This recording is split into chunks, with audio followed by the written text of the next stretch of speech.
Your hosts, Landon and Jade, are a married couple of 17 years and counting, are here to give you a swift kick in the ass. There will be some tough love, but we are here to support you to the greatest life you can have. We will bring the sarcasm and humor. You just bring yourself. Hey guys, welcome to another episode of the Back Roads to Us podcast. On today's episode, we're going over toxic versus healthy.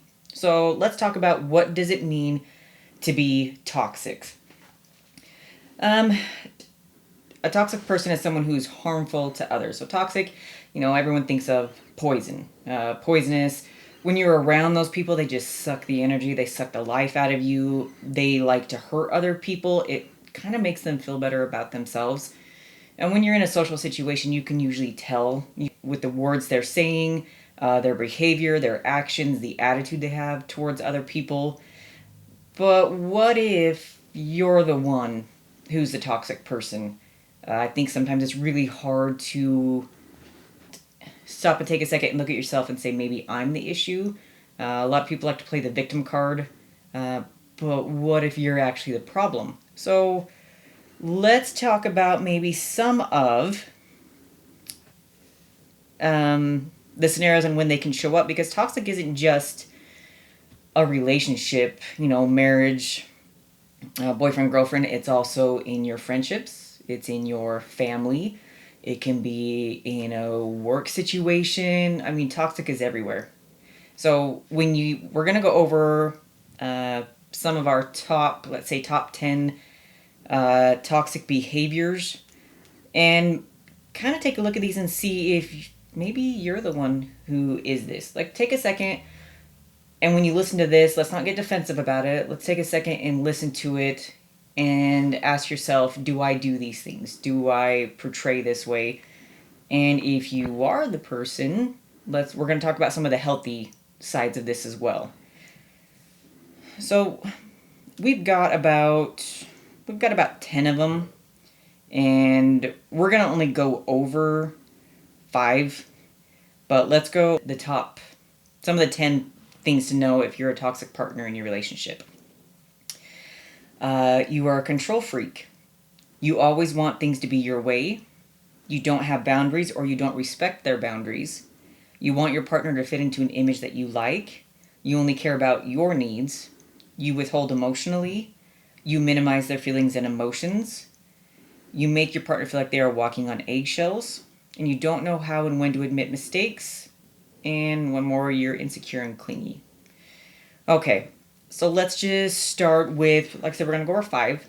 So we're going to go over the control freak one. This is, I'd say, probably one of the big signs of toxic behavior is control freak. Someone who's always extremely controlling. They kind of get that superiority complex on it, and they basically want to make you do everything they want. They want you to act a certain way, look a certain way, say certain things. I mean, there's like next level of control freak that extremely toxic. It gets into abusive. What do you, like some of the toxic behaviors, what would be a red flag to you if you're in a relationship, or maybe in our relationship, that would portray the control freak, do you think? I don't know. It's kind of hard, I think, because I don't know, we've either had to deal with it in that manner. I mean, when you get to the toxic thing, I mean, you see it kind of on, I don't know, they portray it really well in like, TV shows or movies or whatever, and you hear of other people having to deal with it. I don't know that a lot of people that we hang around with that I've ever had to see someone have that type of toxic relationship in the control freak thing. I mean, you see the thing where it's like the man in the movie, say he's got a really high paying job and the wife doesn't work, and it's, well, I make the money, it's my house, you live here for free, you're going to do this and you're going to do this and you're going to do this because I make the money, and you're here basically just to, have sex when I want to have sex, and you're here to do what I tell you to do because I make the money and you live here for free. So you're going to do what I tell you to do. Extremely toxic. I mean, that's the control freak thing. And I'm sure there's people out there that go through that. We've never really dealt with it. I mean, we both work, so we both contribute equally. And I don't see a lot of people we hang around with, or my friends or your friends, that I've seen that happen. I mean, that's a pretty big one. Like I said, Hollywood portrays it very well. And then, the end of the TV show or the end of the movie, you realize that yes, that's toxic, or that was a bad relationship, or that was an abusive relationship because of the way that person was. And it could happen, the other way around too. But I mean, yeah, it's I'm in charge. It's my money. You're here just to do what I tell you to do. That's not a good way to have an equal relationship and have a lasting relationship if you're going to act that way. Yeah, because there's a difference between being confident and assertive, and then you can get bossy and controlling. Yeah, but confident and assertive isn't me telling you what you're going to do, when you're going to do it, and you're going to obey everything I do. So I mean, that's. Yeah, I guess, like you said, the healthy way could be just being confident, which, I mean, there's certain things that obviously I'm not going to put up with. And if I tell you, no, this isn't the way it's going to go, you understand that. But there's also, the other way around, where the healthy part of that is I got to understand there's certain things that you're not okay with. And that's got to be an equal thing there, because if I'm the one always telling you what to do and this is the way it's going to be, I mean, it's kind of demeaning, because you don't feel like you have a say in anything, or an equal say in the marriage and the things that we do, which isn't right. It's, if you're married, I mean, people go get divorced, and according to the law, now we split our stuff because it's equal, whether you worked or not. We were married, so according to the law, it should be an equal relationship, and the law shouldn't have anything to do with it. That should just be the right thing to do, is making it equal. You shouldn't be just doing everything I tell you. Yeah, because you can see control freak in a way.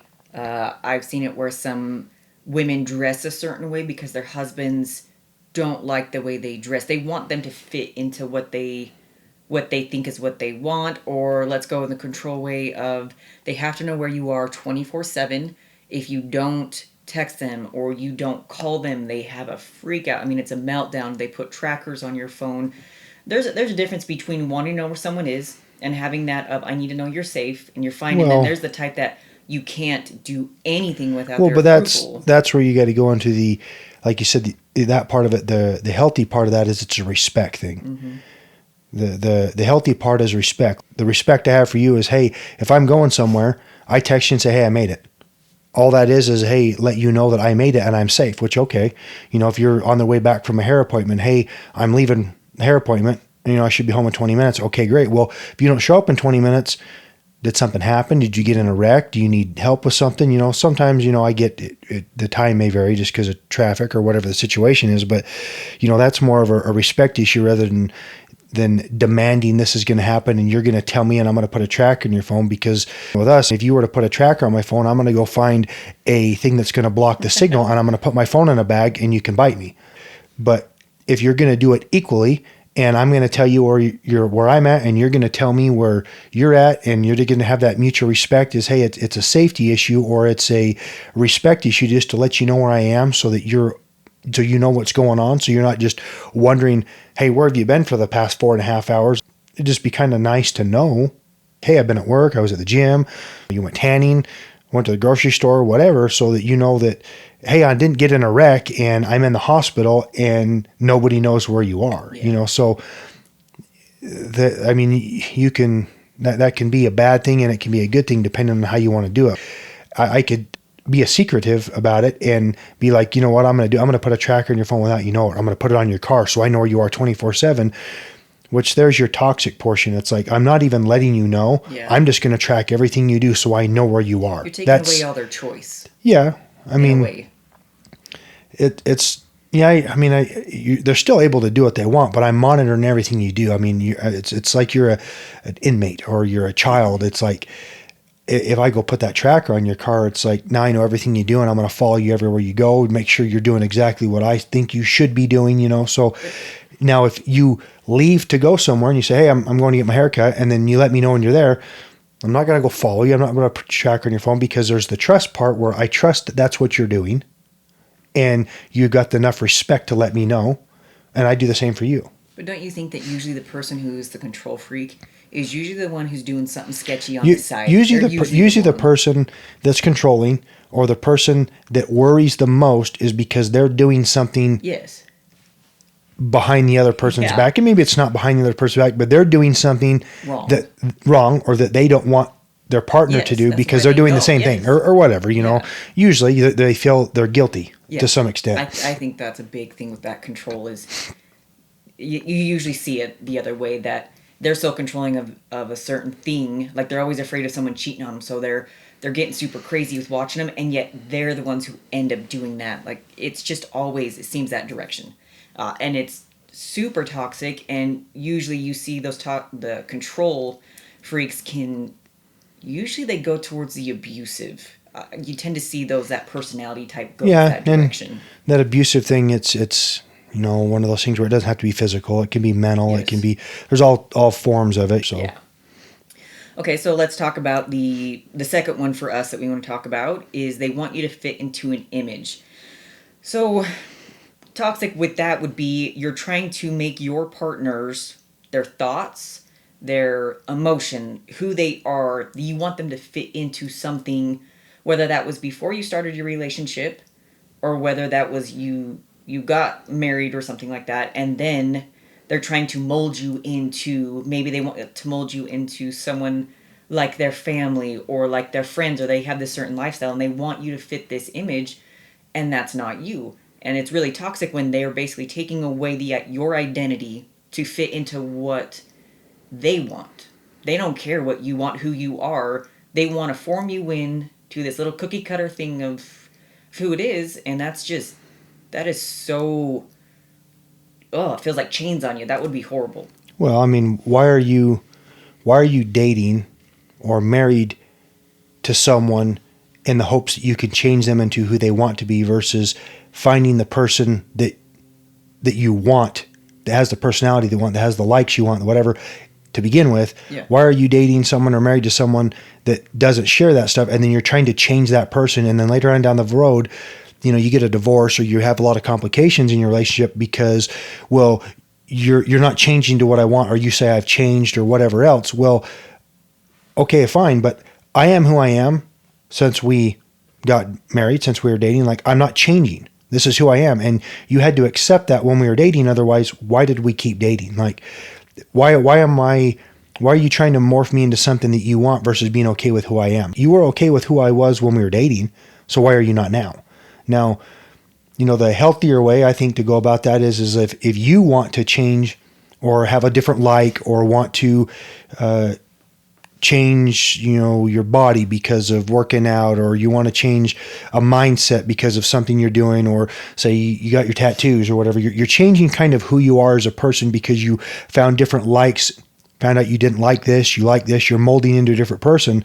Now, the healthy way to do that is for me to maybe accept that and find out why you're changing. Maybe there's a reason behind that I can get behind. Maybe there's just let you be you as a person, as long as you're, like we talked about in the other ones, your core value as a person that I've accepted doesn't change.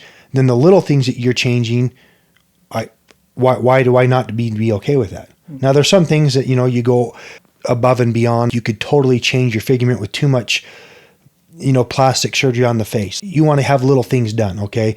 Maybe there's something to that extent that I'm not okay with. And then we need to talk about, like, no, I don't want you to change the way you look, because I married you for you. Mm-hmm. So, you know, there's some give and take there, but the healthy part of that is me going along with it. Maybe there's a reason that you're into this mental thing now, like, you know, the meditation, or, you know, this positive mindset thing. And it's like, well, maybe if I accepted it, maybe I would do the same thing and it would help us both, which there shouldn't be me forcing you to change, but there should be me able to be getting along with the way you're changing, if you're changing for whatever reason, and getting on board with it. And it, you know, obviously it has to go the other way too. So, I mean, you can't force someone to change, because that just causes a lot of negative, like, why do you want me to do that? That's just not who I am. And it never was how I was. And you didn't expect me to do that when we first got married. Did you marry me in hopes that you could change me into what you wanted? Because that's not going to happen. Mm-hmm. And if it does happen, that turns into the bullying, where you're just going to do what I tell you to do.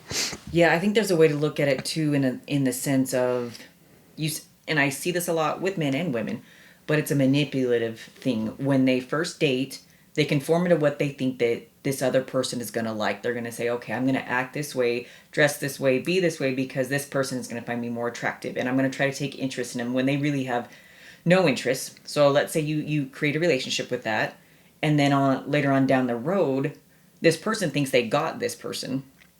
Then all of a sudden you change to who you really are, and it's like, I mean, that was for that person who started the relationship that way. That's manipulative. They gave you the sense of who they because were. I thought you were this person because you were acting this way when we were dating. You dressed this way. You did this. That's what caught my attention because I like that. And then we got married, and you totally changed who you were because you went back to the real you instead of the fake you that got my attention. Yeah. Which, why? I mean, everybody always talks about. I mean, a good example there is I met you at the gym. You were in good shape. You did this. And then we got married and you just stopped working out because that's not really who you were. You were just trying to get a date or get someone to like you. And it's like, then you get out of shape or you gain weight or whatever it is because, things happen. But now that's not what I'm attracted to because that's not what I was attracted to when we got married. You've totally changed who you were because did you get lazy? And the big excuse is, well, I don't have the time, which is the biggest load of crap excuse I've ever heard. If you want to do something, you will always make the time to do it. You will make the time to do whatever you want to do if it's something you really want to do. So why did you change away from that? You just did a certain thing to get a partner, to get someone to like you. Keep up with that. That's what attracted me to you. So why are you stopping? Don't change into someone else and then 15 years down the road be like, well, I don't understand why he doesn't like to touch me or she doesn't like to touch me or why we don't talk or why we don't get along. Well, the person you were when we first got married is not that, you're not that person anymore because you've let everything go or you've just totally changed for whatever reason. Yeah, think about that. If you're the person who does that, you create this person to meet somebody and it's not the real you, and then 3 months down the road you change into who you just naturally go into who you are. The person doesn't like it and you break up. So if this continually happens to you, maybe you need to take a second and look and say, how did all these relationships start? Was I myself from the beginning? I think people are too afraid to be themselves because they'll never find anybody. But you keep finding people, but you keep breaking up. So what's worse? Because you're not your real self when you're meeting these people and they find out the real you and that's not what they were attracted to. Yeah. They keep breaking up. I mean, luckily for us, we've known each other since we were in third grade. So like we kind of grew up together and we actually knew who each other was. Now we've changed a lot, obviously, since that point in middle school and high school and when we first got married.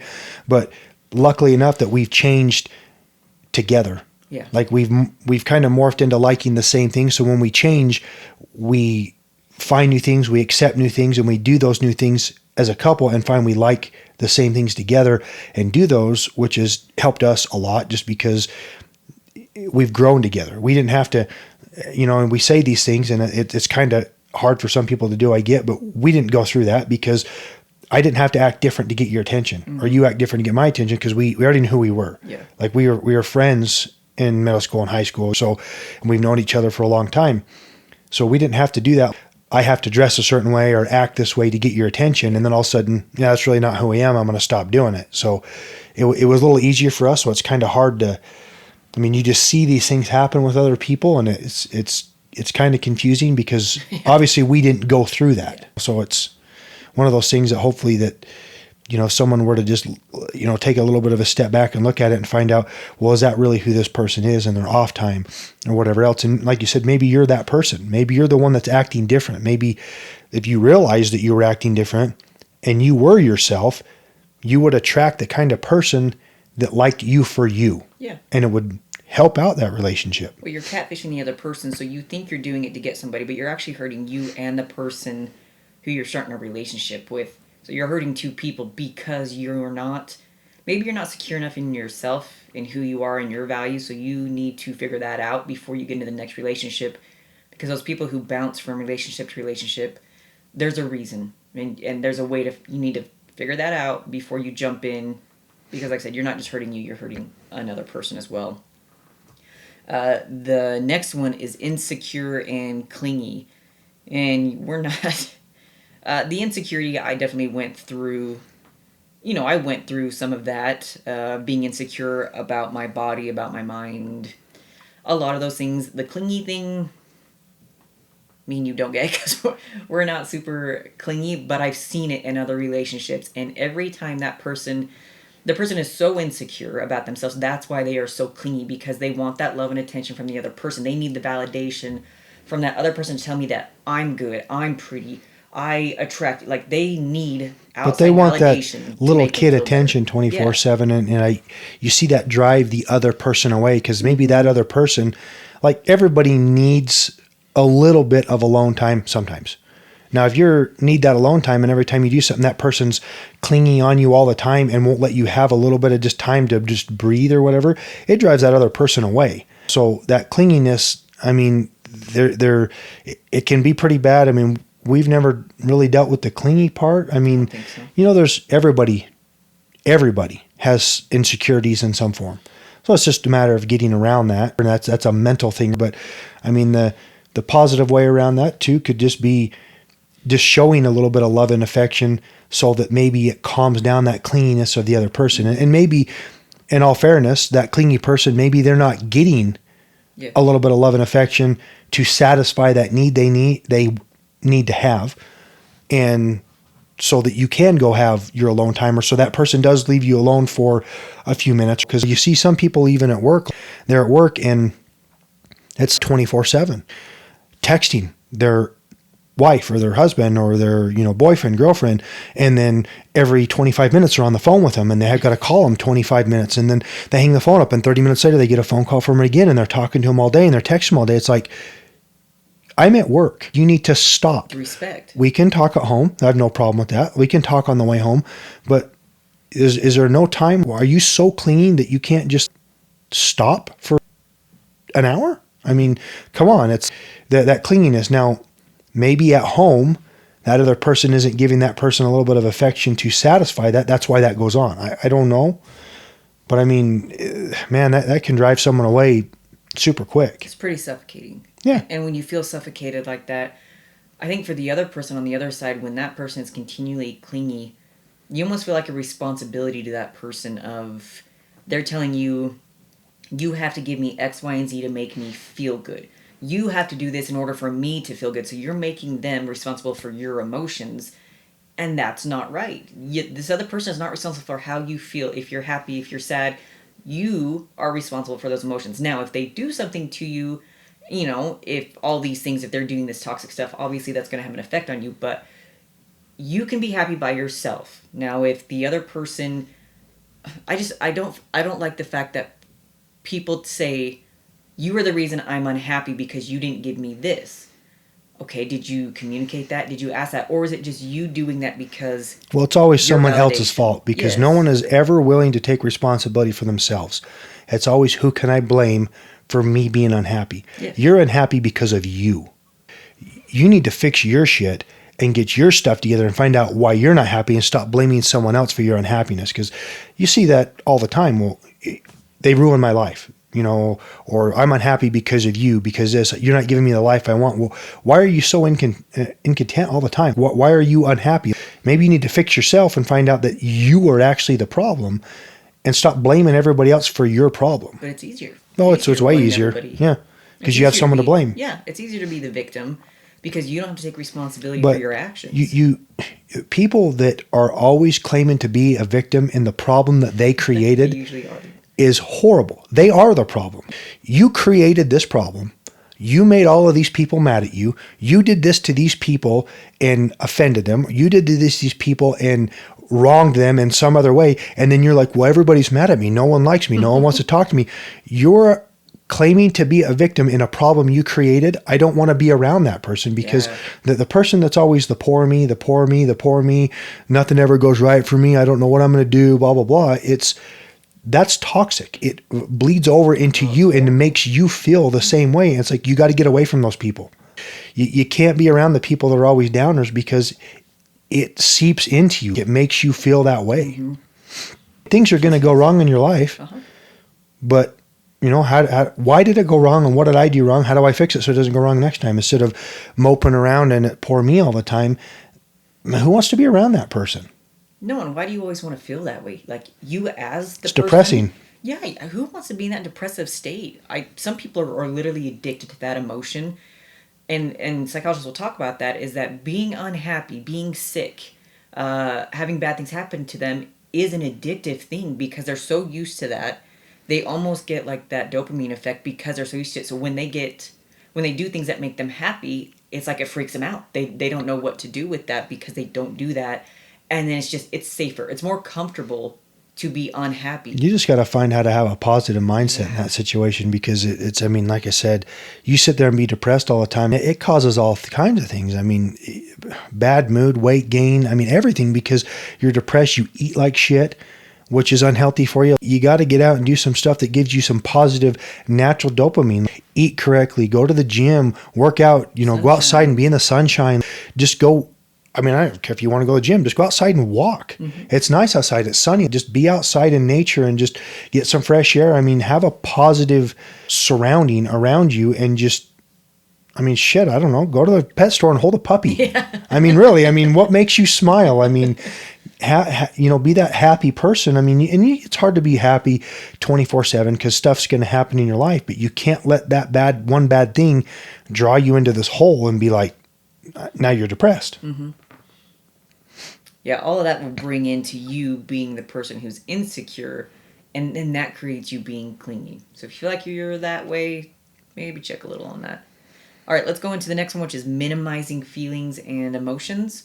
And this is doing this to your partner. If your partner has, these feelings and emotions, and you basically are gaslighting their emotions, or, it's just a form of manipulation. When if I go to Landon and tell him I'm feeling a certain way, and Landon tells me, well, that's your fault, or, well, that's not, you shouldn't feel that way. Why are you feeling that way?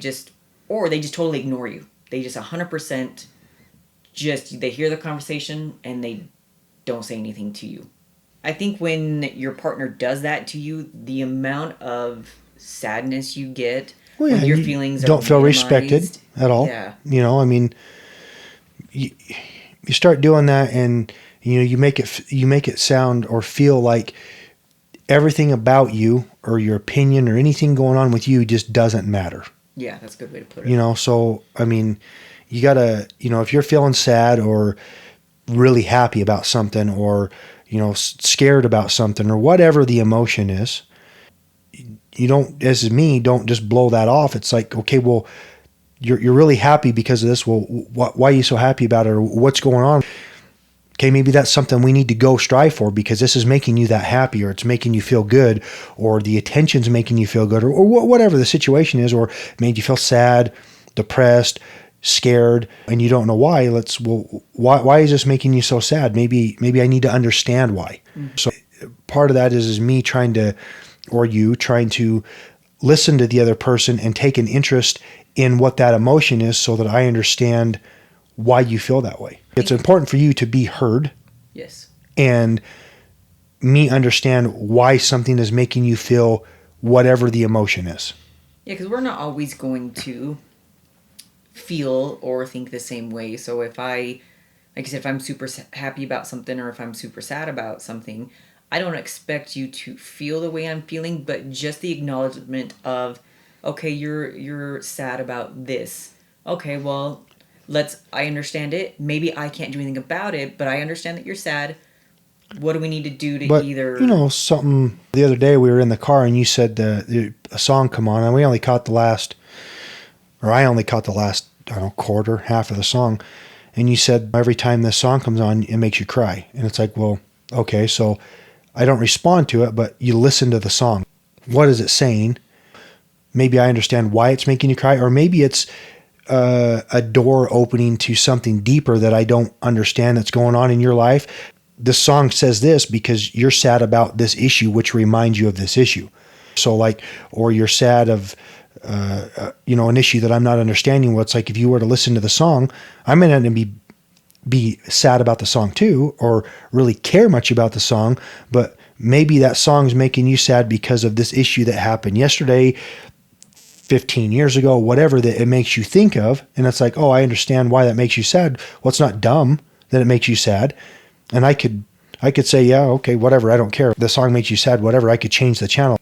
I could tell you that song's stupid. Why does that make you sad? Mm-hmm. And be rude about it that way, or just listen to it and be like, okay, if it makes you sad, that's fine. But it's just letting you have the ability to feel the way you want to feel, and not tell you that's stupid stop feeling sad about that, or stop feeling this way about this, and just letting you be able to have the emotions you want to have. And I like how you said it gives you an opportunity to look a little deeper about something, because you're right, it gives you that opportunity to learn more about your partner, which that's what you are trying to do. And maybe you already know some of that stuff about them, but it does give you that opportunity just to connect a little more. And it doesn't have to be anything crazy. Like you said, we listened to that song a minute and a half and that was it. I mean, and I didn't need the validation of, oh yes, I get it, like I get why he listened to the rest of the song, didn't talk through the rest of the song, next one came on, and off we go. Like it doesn't have to be anything crazy, but it's the fact that yes, you allow that person to have their emotions and feelings and not degrade them, not make them feel like they're less important, because by you saying, well, no, that's dumb, or get over it, you're basically saying that you don't agree with what they're saying and you feel superior. I think that you should get over it because it doesn't matter to me, so it shouldn't matter to you. That's kind of how it comes off. But I mean, what if there's a deeper reason to it? We had our other episode, I don't know which one it was, but you talk about your sister. What if a song comes up, or maybe it's not a song or a movie or whatever it is that reminds you of her? And okay, this movie makes you sad, or the song makes you sad. And if you listen to the song or watch the movie and you understand why, now if I were to tell you, well, that's stupid, why does that make you sad? Well, that's going to make you feel horrible because what it's reminding you of is very, very special to you. So I could totally ruin a lot of stuff with us if I told you that memory is stupid because of this movie. Well, that's not right. That's not fair. There's a legitimate reason why that makes you sad. Okay. Let you have the emotion. What's wrong with that? What's wrong with the way you feel? I mean, that's something that you need to have as a human. You need to be able to experience emotion and not feel belittled or dumb or embarrassed that you're feeling the way you're feeling, because everybody's going to feel differently about everything. And so you don't know why that certain thing is making this person have a certain emotion. So you can't get mad at them or make fun of them or not understand why they feel that way. Yeah, and definitely I'm more introverted, and when that comes, that means I usually have a really hard time expressing my emotions, expressing anything that connects deeply to me. So it's happened before, and it's just because I don't portray it much, but I would say something that maybe meant a lot to me, and I didn't get the response that I wanted, that I expected to make me feel good, which it doesn't matter. If I feel this way, it's okay for me to feel this way. But if I expressed it in any form and I didn't get the response I liked, or I got told, okay, that did not make me feel good, and that would make me not want to express my feelings the next time. So if you keep doing that to somebody, they're continually going to clam up, and it's going to get worse and worse and worse and worse until they just don't talk around you. Or maybe they blow up on you, and it becomes this big, unhealthy relationship where you guys can't communicate, because feelings are the entire relationship. That's feelings and physical are a big thing. And so if you can't emotionally express yourself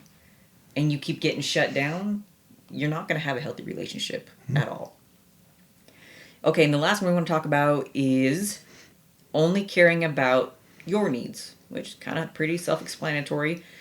You become very self-obsessed with yourself. Your needs are the only ones that matter. It can be basically everything. I want to buy this, so we only have the money for me. I want to go on this trip. I want to go with the boys or the girls. I want to do this activity. I want to watch this show.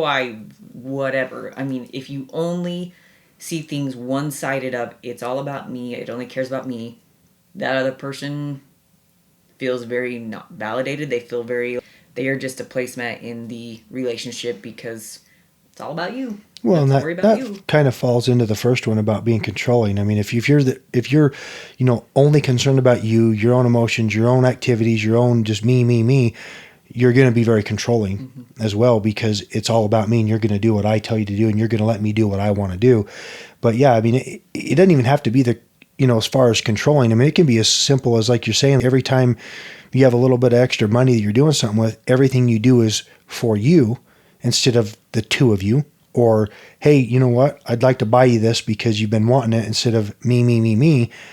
I mean, it could be something that small. So, I mean, there's got to be that, caring about the other person and making them feel involved. And put it this way, let's say if you're I mean, because this is all about loving and growing, and maybe you're doing healthy things for yourself. You're growing, you're trying to get better, but you don't try to bring your partner with you, or maybe they're not really into that, but you're so consumed about becoming this better person. Well, you should be happy that I'm trying to be a better person. You should like everything that I'm doing. Well, if you're doing that and bulldozing over them, you're really actually being toxic on that, because while you're trying to be better, you're kind of stepping over top of them.